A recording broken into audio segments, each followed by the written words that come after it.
Now let's solve this problem. 1 plus tan square A into 1 minus sin A into 1 plus sin A is equal to 1. Here we have to prove that LHS is equal to RHS. So first let me write down the LHS. Solution.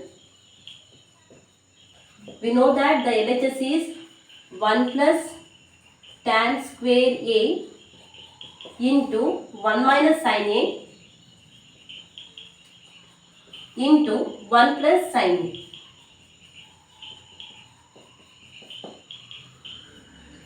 We know the trigonometric formula. 1 plus tan square A is equal to secant square A, right?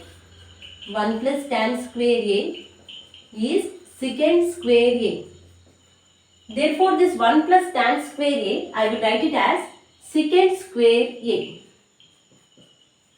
into 1 minus sin A into 1 plus sin A. Observe these two.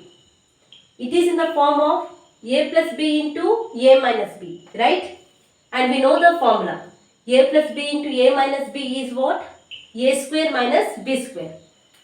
A plus B into A minus B is A square minus B square.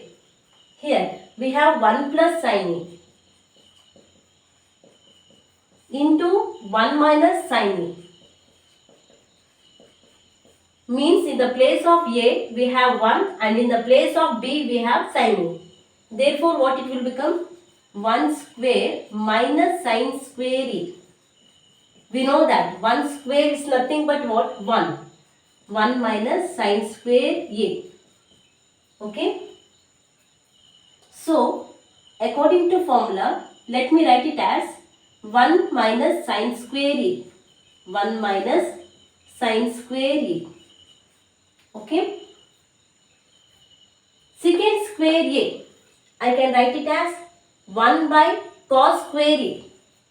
Secant square A, I can write it as 1 by cos square A into, we know another trigonometric formula. What is that? Sin square A plus cos square A is equal to 1. Cos square A is equal to 1.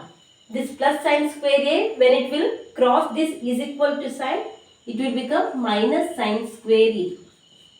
So this 1 minus sin square A, I can write it as cos square A. Okay? Cos square A. Now this cos square A, it will get cancelled. Therefore, answer is what? 1. That is what our RHS. Hope you have understood. Thank you.